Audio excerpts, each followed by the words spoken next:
बंदों गुरुपद कंज कृपा सिंधु नर रूप हरि महामोह तम पुंज जास वचन रवि कर निकर। श्री गुरु चरण कमलेभ्यो नमः। श्री गुरु चरण कमलेभ्यो नमः। परम पूजनीय योगी जी महाराज, उपस्थित परम पवित्र आत्मन, श्री रामचरित मानस हमारे जीवन का ग्रंथ है। श्री रामचरित मानस में एक सामूहिक साधना है और एक व्यक्तिगत साधना है। जैसे माता पार्वती का जो पहला प्रसंग आता है, माता पार्वती ने भी साधना किया। तो साधना का उद्देश्य, हमारा जो विषय है, हमारे जीवन में साधना का उद्देश्य क्या है। और यह विषय नए साधकों के लिए नहीं है, उन पुराने साधकों के लिए है जो वर्षों से दशांश भी निकाल रहे हैं और उपवास की भी साधना कर रहे हैं, नवरात्र का शिविर में जाकर के युक्तित उपवास भी कर रहे हैं, ध्यान का भी अभ्यास कर रहे हैं, लेकिन जीवन में जो परिवर्तन अपेक्षित है वह परिवर्तन नहीं आ पा रहा है। उसके पीछे उद्देश्य क्या है, क्या कारण है? जो मैं समझ पाया हूँ, ये मुझे अंदर से प्रेरणा हुई कि साधना का उद्देश्य क्या है। भले आप देखें, श्री रामचरित मानस में सबसे पहले माता पार्वती ने तो पति पति सुमिरित जयउ सब भोगु। माता पार्वती का उद्देश्य क्लियर है, शिव की प्राप्ति। शिव माने सती के रूप में शिव जो उनको पति के रूप में मिले थे और कुंभज ऋषि के आश्रम में जाने के पश्चात प्रभु श्री राम जी का जो सच्चिदानंद स्वरूप श्री शिव जी ने देखा और वहीं पर सती ने राजकुमार के रूप में देखा और दोनों में मतभेद हो गया और मतभेद मन भेद में बदल गया। परिणाम क्या हुआ? उनको अपने पिता के यज्ञ में अपनी आत्महत्या करनी पड़ी, प्राणोत्सर्ग करना पड़ा, जलना पड़ा। और फिर हिमालय राज के यहाँ पुत्री के रूप में पैदा हुई। नारद जी के मार्गदर्शन से उन्होंने साधना शुरू की। तो साधना का उद्देश्य क्लियर है माता पार्वती का, शिव तत्व को प्राप्त करना, शिव को प्राप्त करना है पति के रूप में। वहाँ पर वो अपने, जबकि नारद जी ने उनको बताया है कि आपकी कन्या जो मैना है, उन्होंने जब कहा कि नारद जी देखिए मेरी पुत्री का हाथ, जब पुत्री का हाथ देखा है नारद जी ने, तो वह कहते हैं कि अरे इसका तो बाकी तो बहुत भाग्यशाली बेटी है आपकी, और लेकिन जो इसका वरण करेगा न उसके जो वर मिलेगा उसके तो न तो माता पिता का पता होगा, न उसका घर द्वार होगा, न कोई संपत्ति होगी, कुछ भी नहीं होगा, अमंगल वेश होगा।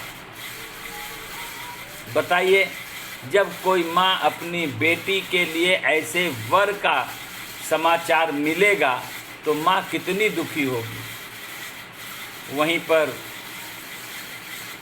पार्वती जी भी को लगता है कि क्या कर रहे हैं, लेकिन नारद जी का एक वचन उनकी माता के लिए और पार्वती जी के लिए अमृत तुल्य हो गया। उन्होंने कहा एक बात समझ लो, जो जो आपकी कन्या के वर के दोष हैं वह सारे सारे गुण जगतपति शिव में मौजूद हैं, और जगतपति शिव जी अगर प्रसन्न हो जाएं तो माता पार्वती का विवाह हो सकता है शिव जी से। और शिव जी कैसे हैं, तो कहते हैं कि ये जो कैसे शिव जी प्रसन्न होंगे, और जो हमारे हस्त की रेखाएं हैं, जो दुर्भाग्य की रेखाएं हैं, जो मस्तक पे कुवंक है, कुवंक माने जो दुर्भाग्य की रेखाएं हैं, उनको हम कुवंक कहते हैं। उसका समाधान क्या है? तो हमारे नारद जी माता पार्वती के लिए मैना से कहते हैं, जो तप करे कुमार तुम्हारी, जो तप करे कुमार तुम्हारी, तो भावियों मेट सकई त्रिपुरारी। मैंने आपसे निवेदन किया है कि श्री रामचरितमानस भाग्य को, दुर्भाग्य को नहीं मानता कि मेरा भाग्य खराब है, इसको नहीं मानता। तो उसका समाधान भी है। अगर आपसे कोई कहे कि आपकी दुर्भाग्य की रेखाएं हैं, आपके भाग्य में ये नहीं है, ऐसा है, घर नहीं है, दरबार नहीं है, व्यापार नहीं है, कुछ नहीं है, आप भिखारी रहेंगे, तो रामचरितमानस कहता है नहीं, जो तप करे कुमार तुम्हारी, भावियों मेट सकई त्रिपुरारी। ये ज्योतिष से नहीं हल होगा, किसी यज्ञ अनुष्ठान से भी हल नहीं होगा, यह केवल और केवल तप के आधार पर होगा। तप आधार सब सृष्टि भवानी। ये जो सृष्टि है तप से बनी है। एक माँ अपने गर्भ में एक शिशु को धारण करती है, तप करती है साहब, तप। जन्मत मरत दुसह दुख होई, ये तप है। और तप के बाद ही कोई हमारे जीवन में सुख शांति आती है, तप आधार। इसीलिए रामचरितमानस की साधना पहले तप से शुरू होती है। तो पति पद सुमिरित जेऊ सब भोगू। तो यहाँ पर साधना का उद्देश्य एकदम क्लियर है। शिव को प्राप्त करने के लिए माता पार्वती ने साधना की है। यद्यपि नारद जी ने उनके पति, उनका जो विवाह जिस वर से, जिस घर से होगा, वह सारा का सारा कुअंक है, दुर्भाग्य की रेखाएं हैं। तो बताइए, वो दुर्भाग्य मिटाने के लिए तप नहीं कर रही हैं, शिव को प्राप्त करने के लिए। तो साधना का उद्देश्य हमारा कुअंक मिटाना नहीं है, हमें शिव को प्राप्त करना है। जब शिव को प्राप्त करने के लिए तप करेंगे तो शिव प्राप्त होंगे, और शिव के प्राप्त होने से हमारा कुअंक भी मिट जाएगा। उसके बाद जो साधना है, फिर हमारे साधना शुरू करते हैं मनु महाराज जी शत्रुपा। हृदय बहुत दुख लाग, जन्म गयो हरि भगत बिनु, होत न विषय विराग, भवन बसत बा चौथपन।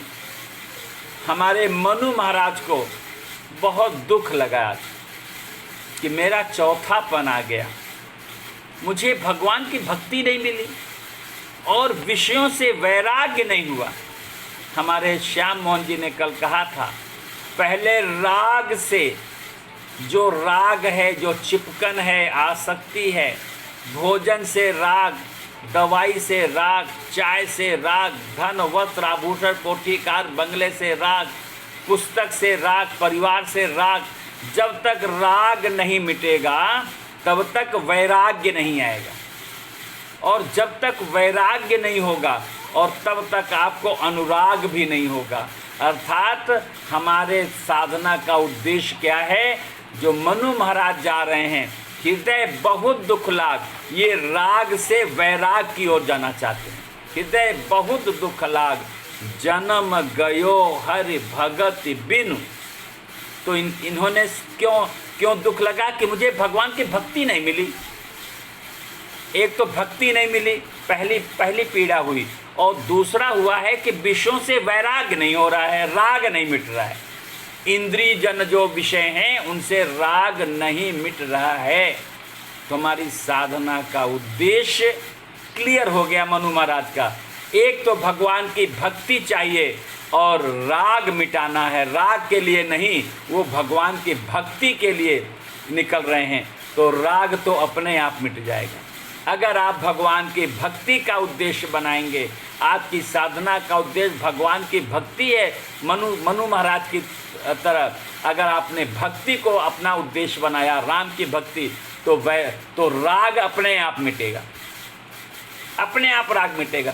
राग के लिए आपको नहीं तैयारी करनी है, आपको अपना दुर्भाग्य रेखाओं को मिटाने के लिए कोई उपाय नहीं करना है, आपको तप करना है शिव तत्व को प्राप्त करने के लिए माता पार्वती की तरफ, और भगवान की भक्ति के लिए आपको घर का त्याग करना है, और वहाँ पर वैराग्य अपने आप आएगा।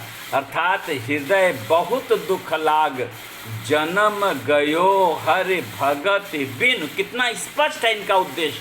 मुझे भगवान की भक्ति नहीं मिली तो आज मनु महाराज जी बरबस राज सुतय नृपदीना और नारी समेत गवन बनकीना। आज जो हमारे मनु महाराज जी अपना राजपाट अपने बच्चों को देकर जो घर से बाहर निकल रहे हैं, उसका उद्देश्य भगवान की भक्ति है। वो बाद में आ रहा है कि यार हमारा राग नहीं मिट रहा है, इंद्रियों का विषयों से राग नहीं मिट रहा है, और हमने अनुभव किया है, आप भी अनुभव करिए। बहुत सारे ऐसे लोग हैं, और मैं इसमें मैं एक बात और अनुभव करता हूँ, मुझे कहने में कोई संकोच नहीं है। हमारी माताएं तो आदरणीय हैं, पूजनीय हैं, वंदनीय हैं। मातृशक्ति को मैं नमन करता हूँ, हृदय से नमन करता हूँ। ये इनके अंदर कामनाएं बहुत, मतलब कि आप समझिए कि 90% जो हमारी माताएं हैं वो कामना से रहित रहती हैं, लेकिन जो 100% मनुष्य होता है उसकी इंद्रियां शिथिल हो जाती हैं, लेकिन वो कामनाओं का चिंतन नहीं बंद होता। जब तक इंद्रियों में शक्ति होती है वह अपनी कामनाओं की पूर्ति में लगा रहता है, और जब उसकी इंद्रियों में दुर्बलता आ जाती है तो वह काम का चिंतन करने लगता है, कामनाओं का चिंतन करने लगता है। इसीलिए हमारे गोस्वामी जी अपने बारे में कहते हैं, कामी नारी प्यार जिमी। स्पष्ट कह दिया, उन्होंने माताओं के नहीं कहा, अपने लिए कहा, कामी नार प्यार जिमी लोभी प्रिय जिमी दाम। मैंने माताओं को बहुत संतोषी देखा है, माताओं में लोभ बहुत कम होता है, बहुत कम होता है, परसेंटेज बहुत कम है। 10%, 20%, 80% उनकी माताओं में लोभ नहीं होता। अगर लोभ होता ना तो वो किचन का सारा खाना अपने लोगों को दे करके, कुछ बचा, हाँ पूरा है, चिंता मत करिए, बहुत है, आप लीजिए ना, आप कैसे संकोच करें, आप लीजिए। और चाहे बाद में वो सब्जी नहीं बची, कोई बात नहीं, बिना सब्जी के खा लिया। दाल नहीं बची, कोई बात नहीं, चावल नहीं बचा, कोई बात नहीं। ये संतोषी हैं मेरी माताएं। इसीलिए भारतवर्ष में कहा गया, यत् नार्यस्त पूज्यन्ते रमन्ते तत् देवता। जहाँ पर नारियों का सम्मान है, जहाँ पर नारियों को उनको सम्मान दिया जाता है यथोचित, वहाँ पर निश्चित रूप से आपको श्री की प्राप्ति होगी, यश की प्राप्ति होगी, दीर्घायु की प्राप्ति होगी, आपका आत्मबल बढ़ेगा। बिना शक्ति के शिव शव कहलाता है भाई। आज हमारे यहाँ जो संस्कृति है, शिव और सती, ये शिव क्या है? शिव शव है अगर शक्ति से विहीन है। तो हमारी मातृशक्ति जो ये है, नारी शक्ति जो है, ये बहुत ही आदरणीय है, पूजनीय है। तो यहाँ पर देखें, हमारे मनु महाराज जी भक्ति के लिए घर से निकल रहे हैं, साधना का उद्देश्य क्लियर है। वो इंद्रियों के विषयों से वैराग के लिए नहीं जा रहे हैं। वो तो हो, दुख लगा है कि वैराग नहीं हो रहा है, लेकिन असली उद्देश्य है राम की भक्ति। भक्ति नहीं मिली तो बरबस राज सुतय नृप दीन्हा और नारी समेत गवन बन कीन्हा। आए मिलन सिद्ध मुनि ज्ञानी, वहाँ आ गए, अपने आप आ गए। तो मतलब क्या हुआ? साधना का उद्देश्य मनु महाराज का भी क्लियर है, माता पार्वती का भी क्लियर है। इसके बाद हमारे जो देवता लोग हैं वो बहुत परेशान हैं रावण से। रावण आवत सुनत सकोहा, देवन तके मेर गिर खोहा। ये रावण के आतंक से, भय से सारे देवता लोग परेशान हैं, और यह देवता लोग परेशान होकर ब्रह्मा के पास जाते हैं, उसमें हमारी पृथ्वी माँ गौ का रूप बना के जाती हैं और ब्रह्मा जी सरेंडर करते हैं, भैया मेरे बस का नहीं है, ये तो भगवान श्री हरि ही इसका समाधान बता सकते हैं। और लोगों ने कहा कहाँ मिलेंगे श्री हरि, किसी ने कहा गोलोक धाम में मिलेंगे, किसी ने कहा वैकुंठ में मिलेंगे, किसी ने कहा क्षीर सागर में मिलेंगे। और शिव जी वहाँ मौजूद हैं, उन्हें कोई बोलने नहीं दे रहा। फिर शिव जी कहते हैं हरि व्यापक सर्वत्र समाना और प्रेम ते प्रगट हो ही मैं जाना। कहते हैं हे भैया कहीं जाने की आवश्यकता नहीं है। श्री रामचरितमानस ऐसा दिव्य ग्रंथ है, इसको पूज्य योगी जी के दृष्टिकोण से देखना पड़ेगा। और मैं सिर्फ एक ही काम कर रहा हूँ, मेरा सिर्फ एक काम है।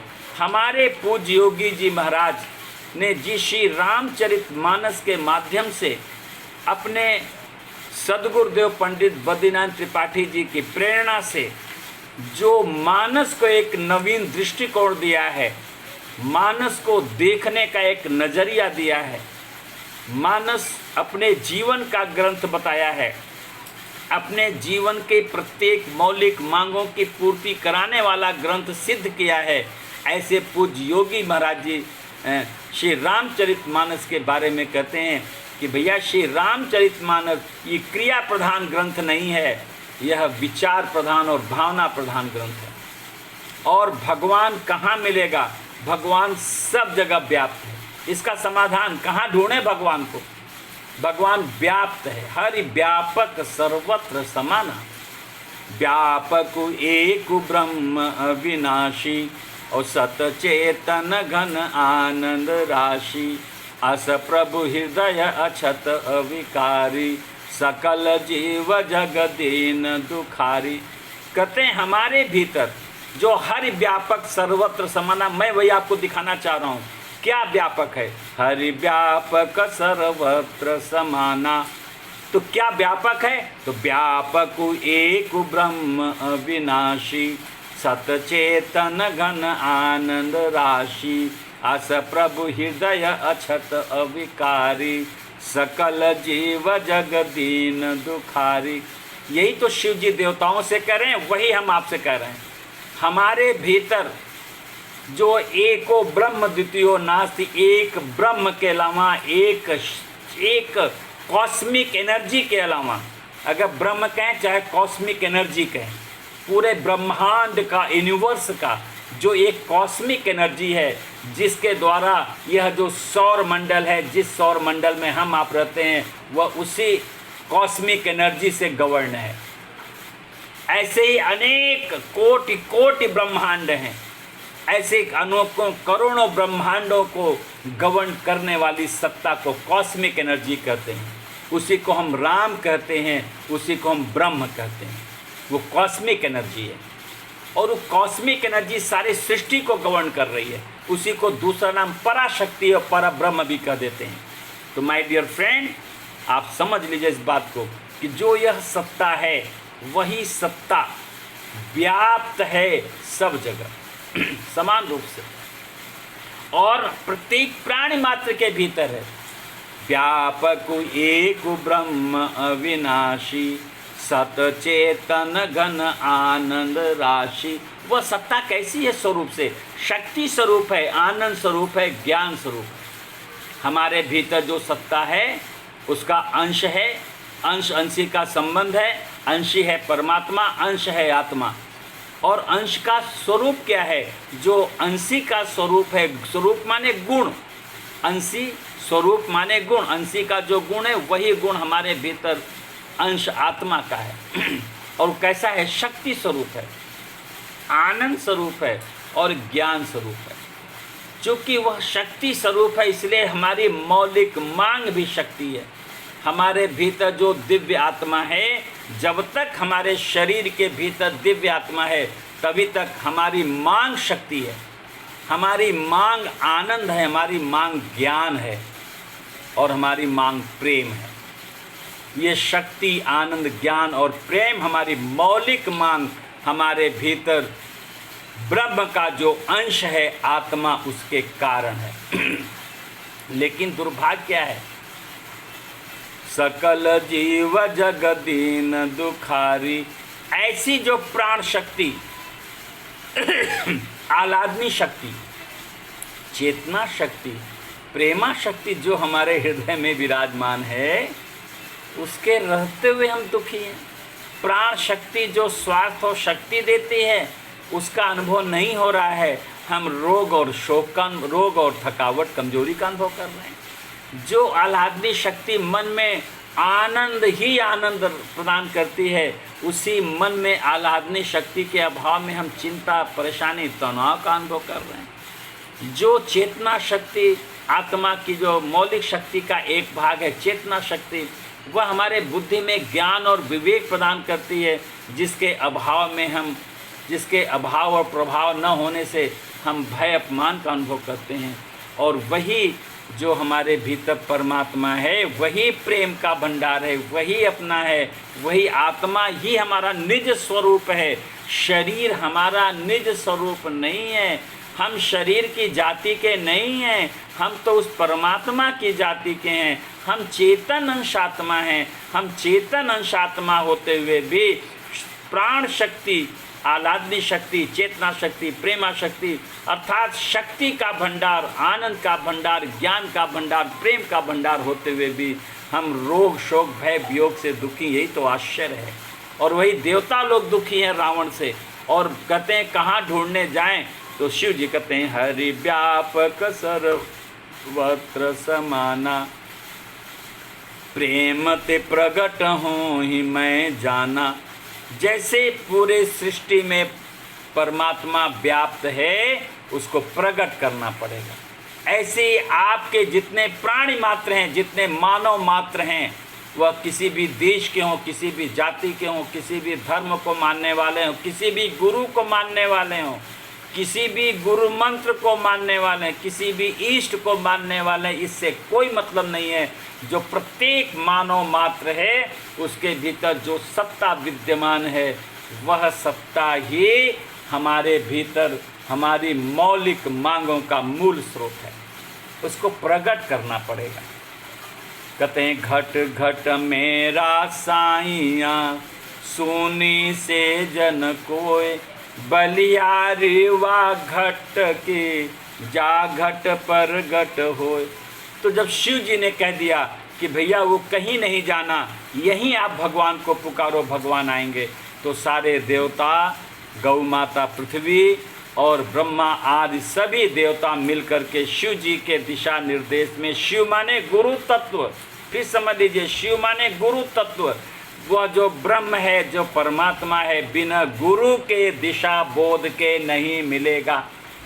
आज हमारी स्नेह माता ने गुरु की कृपा से हिम्मत की है भजन बोलने की। ये गुरु की कृपा है, अपनी कृपा नहीं है, गुरु की कृपा है। और जब गुरु की कृपा अब अंदर प्रकट होने लगती है धीरे धीरे, तो आत्मविश्वास बढ़ने लगता है।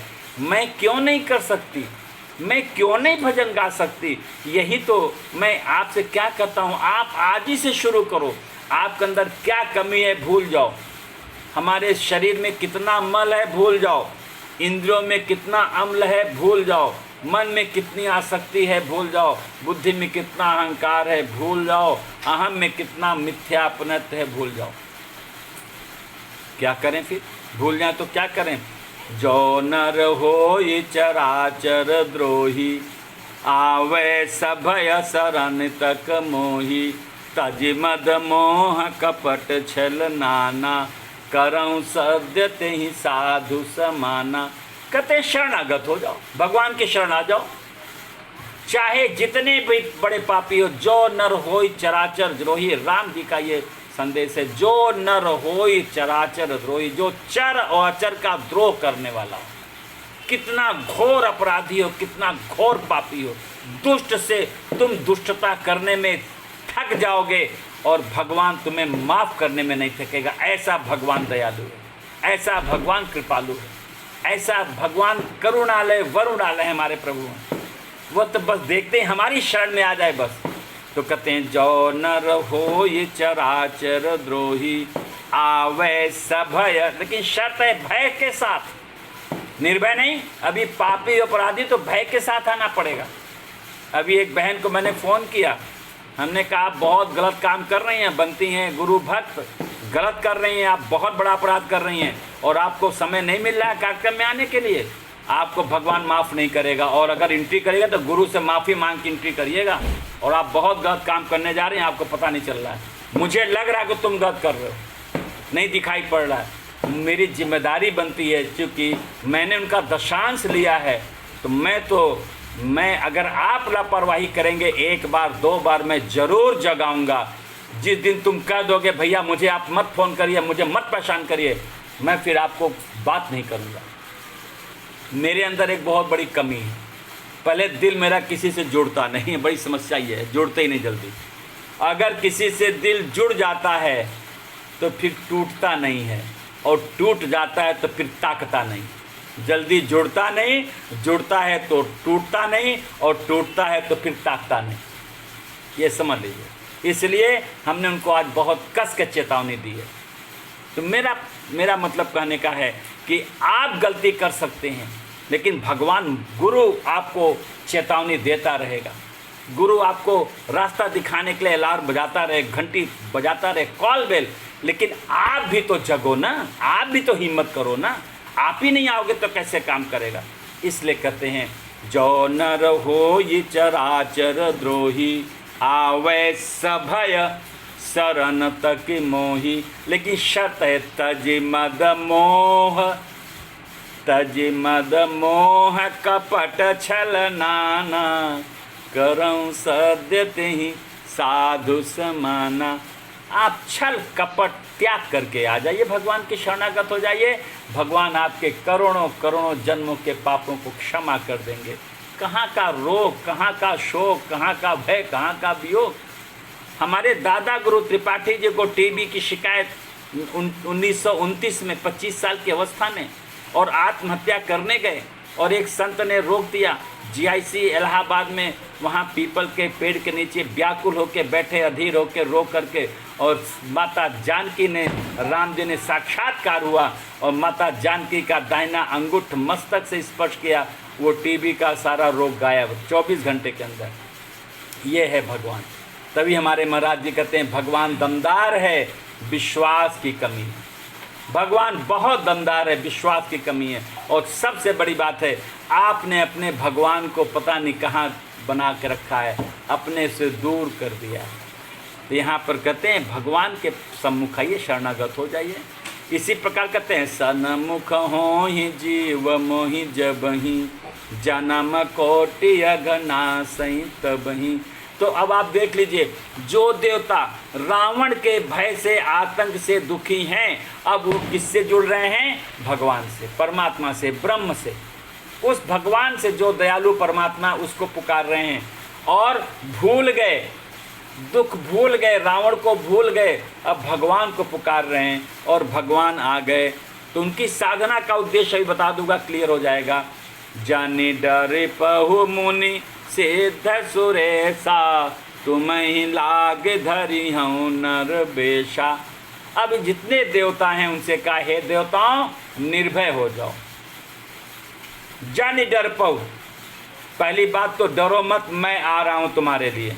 इसीलिए मैं कहता हूँ भैया भय मुक्त हो जाओ।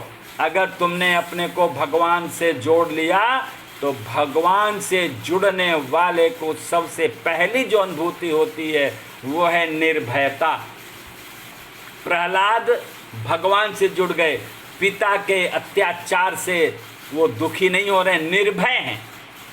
कितना अत्याचार हुआ उसके साथ, मारने के लिए, जान से मारने के लिए पिता ने कितने उपाय किए, लेकिन वो प्रहलाद निर्भय है क्योंकि भगवान से जुड़ा है।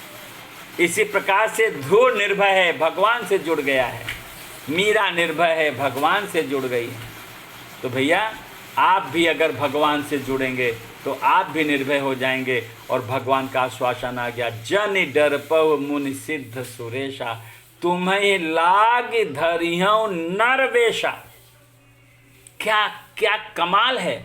ये जो नारायण है ना, वो एक स्टेप नीचे आ रहा है, नर बनने आ रहा है। किसके लिए? सो केवल भगतन हितकारी। वो रावण के लिए थोड़ी आ रहा, वो तो देवता लोग, पृथ्वी माँ जो गौ का रूप बनाकर गई हैं, करुणित होकर, व्याकुल होकर जो वहाँ पर भगवान से वो विनती कर रही हैं, उसके लिए गई हैं, वो उसके लिए आ रहे हैं हमारे प्रभु जी। और जानी डर पहु मुनि सिद्ध सुरेशा, तुम्हें लाग धरी हूँ नर वेशा। ये नर जो नारायण वहाँ पर देवताओं के लिए भगवान नर बन के आ रहे हैं, और उसी को यहाँ पर कलयुग में हमारे आपके लिए कौन नर बन कर आएगा। बंदो गुरुपद कंज कृपा सिंधु नर रूप। देखिए ये जो गुरु है ना, यही नर है, वो नारायण नर बन के आया तुम्हारे लिए गुरु के रूप में, सदगुरु के रूप में। और गुरु हो कहते किसे हैं? गु माने अंधकार, रू माने प्रकाश। जो तुम्हारे अंधकार को अपने भीतर के प्रकाश से नष्ट कर दे, वो गुरु है। और गुरु का कमाल देखो, अंधकार में अंधकार से जुड़कर हमारे सामने कितने लोग बैठे हैं जिनको भोजन से शक्ति, दवाई से तंदुरुस्ती, पैसे से सुख, पुस्तक से ज्ञान, परिवार से प्रेम, यही तो बैठा हुआ है। वो सारा अंधकार में है, सब जानने की गलती से ग्रस्त हैं, रोग शोक भय वियोग से दुखी हैं, लेकिन मेरे ऊपर नहीं प्रभाव पड़ेगा। आपके प्रभाव, मेरा प्रभाव आप पर पड़ेगा। आपका अंधकार का प्रभाव मेरे ऊपर नहीं पड़ेगा, मेरे प्रकाश का प्रभाव पड़ेगा। ऐसे ही हमारा जो नारायण है वो कहते हैं तुम्हें लाग धरी हूँ नर वेशा, बंदो गुरुपद कंज कृपा सिंधु नर रूप। जो हरि है वो नर बन रहा है, लेकिन क्या नर बनेगा तो क्या हरि नहीं रहेगा? अरे भाई, अगर आप चीनी से हाथी बना दो, दिवाली की मिठाई जो हाथी बन के आती है, घोड़ा आता है, मुर्गा आता है, तो क्या चीनी नहीं रहेगा? चीनी तो रहेगा ही। आप खोए से बर्फी बना दो, पेड़ा बना दो, रसगुल्ला बना दो, क्या खोया नहीं रहेगा? खोया तो रहेगा ही। तो मतलब कहने का क्या हुआ कि जो मूल स्वरूप है, नर बन तो रहा है लेकिन हरि बना रहेगा, वो ब्रह्म रहेगा।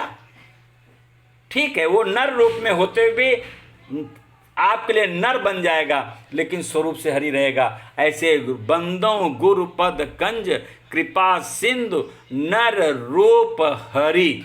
ये रूप से नर है, स्वरूप से हरि है। स्वरूप से हरि का प्रमाण क्या होगा? महामोह तम पुंज।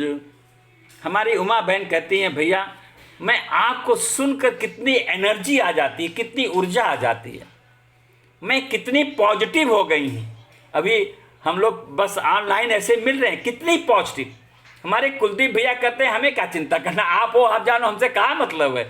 हम मतलब ये मस्ती करें और हम यहाँ हम परेशान रहें। मतलब कैसा विश्वास है, ये विश्वास है, ये विश्वास और कुछ नहीं है। कुलदीप भैया का अटूट विश्वास है महाराज जी के ऊपर, और कहते हैं कि भैया हम महाराज जी को तो मिले थे, देखे थे, लेकिन महाराज जी को समझा तो आपके द्वारा। अखिलेश जी से मिले तो थे, लेकिन महाराज जी को समझा आपके द्वारा। उस समय मेरी साधना जोश में थी, होश नहीं था। जोश था, होश नहीं था, और बाद में जोश भी खत्म, होश तो पहले से नहीं था। जो साधना में जोश था, होश नहीं था। और जब महाराज जी चले गए, अखिलेश जी चले गए, तो होश तो पहले से नहीं था, अब जोश भी खत्म हो गया। अब न जोश है न होश है, तो दुर्दशा तो होनी ही होनी है। तो जो इनको अखिलेश भैया के जाने के बाद 7 साल जो इन्होंने तपस्या की है, जो व्याकुल हुए हैं, कहते हैं अति आतप व्याकुल जो होई, और तरु छाया सुख जाने सोई। जो भैया अति व्याकुल होगा गर्मी से, इसमें गर्मी चले खूब व्याकुल, और अगर पेड़ की छाया मिलेगी ना, क्या बात है, जैसे स्वर्ग मिल गया है। हम लोगों ने अनुभव किया है, गांव में चलते थे पैदल, और बाद में जब पेड़ की छाया मिलती, दौड़ चलते थे, पेड़ की छाया में बैठेंगे तो तब आगे बढ़ते थे। ऐसे भैया, तो जब इनको वो 7 साल का समय, बताइए 2 मार्च 14 को, 9 दिसंबर 2006 को अखिलेश भैया का शरीर पूरा हुआ, और 2 मार्च 2014 को मुलाकात हुई है। सोचिए 7-8 साल बाद, और क्षणिक मुलाकात, मैं इनको नहीं जानता, नाम सुना था, कुलदीप हैं एक आध बार, क्योंकि एक आध बार फ़ोन से बात हुई थी शशि दीदी के लिए, तो नाम सुना था, इन्होंने भी मेरा नाम सुना था। लेकिन उस दिन के बाद जीवन बदल गया। ये जीवन मैंने नहीं बदला है, योगी जी ने बदला है, और इनकी व्याकुलता ने बदला है। इनको डिमांड है, the where is the when the disciple ready the teacher comes. हमारे महाराज जी कहते हैं अगर आपके अंदर मांग होगी तो उसकी पूर्ति भी होगी, सप्लाई भी होगी। तुम्हें नहीं जाना, इन्होंने सज्जन को नहीं ढूंढा है, कुलदीप भाई ने सज्जन को नहीं ढूंढा। हमारा महाराज जी ने प्रोग्राम कैंसिल कराया ऋषिकेश का, देवीचरण कश्यप जी गवाह हैं, वहाँ का प्रोग्राम कैंसिल हुआ। फिर 1 तारीख को मैं आके बैठा यहाँ हरिद्वार, रात रुका, और 2 मार्च को मैं निकल के सीधे मेरठ आश्रम पहुँच गया। बताइए क्या भगवान का नियोजन है। हमें क्या पता कि हम क्यों जा रहे हैं, बस पहुँच गए, और पहुँच गए तो मिल गए भैया, और जीवन बदल गया। ये है, कहते हैं कि भैया इसीलिए देवताओं ने भगवान को याद किया, क्या निर्भय हो जाओ। जन डर पह मुन शुद्ध सुरेशा, तुम्हें लाग धरी हो नरवेशा। और ये सारे जो देवता लोग हैं, अब ये क्या साधना कर रहे हैं, ये सामूहिक साधना है, यहाँ पर व्यक्तिगत नहीं, ये सारे देवता मिलकर। और उन्होंने, ब्रह्मा जी ने कहा बनचर देह धरऊ छिति माही, हे देवता लोग जो तुम क्रिया प्रधान थे, अब तुम विचार प्रधान और भावना प्रधान बन जाओ। बंदर और भालू, विचार प्रधान जो देवता थे वो वानर का रूप ले लिए, और जो भावना प्रधान देवता थे वो भालू बन गए। विचार और भावना का परिवर्तन हो गया। और गिरि तरु नख आयुध सब बीरा, हरि मार्ग चितवत मति धीरा। वहाँ पर देवता लोग क्या कर रहे हैं कि गिरि तरु नख, गिरि माने मेडिटेशन, पहली साधना है मेडिटेशन, समझ लीजिए। लेकिन मेडिटेशन कौन करेगा? जिसको भगवान की मांग होगी। अभी आपको भगवान की मांग है ही नहीं है, तो कैसे आप मेडिटेशन आप करने शुरू कर दोगे? आप बैठोगे, कोई रिजल्ट नहीं आएगा। आप करके देख लो। जब तक शरीर में तप का अभ्यास नहीं होगा और जब तक भगवान का डिब्बा नहीं बनेगा। हमारी बिमल बिटिया बैठी हुई है, इसने अभी जब ये तो भगवान कृपा हो गई, कोरोना भगवान की कि लाइव प्रोग्राम शुरू हो गया, लाइव प्रोग्राम आने लगी। और जो साधना की कमियां थी, इस कार्यक्रम के द्वारा साधना की कमियां दूर हो रही हैं। और साधना की सबसे बड़ी कमी है कि भगवान का डिब्बा छूट गया था। भगवान का डिब्बा बनाया, तुलादान किया, और भगवान का पूरा पैसा जो पिछले मार्च के बाद से, अप्रैल से बाकी था, सारा का सारा पैसा इसने ट्रांसफ़र कर दिया। कहती क्या आनंद है, घर में कितनी शांति है। और साधना जी से तो बात कर कहते गुरु माँ आपने तो मेरा जीवन बदल दिया। अब मुझे विश्वास हो गया कि जो मुझे चाहिए वो मुझे जीवन में मिल रहा है और मिल जाएगा। ये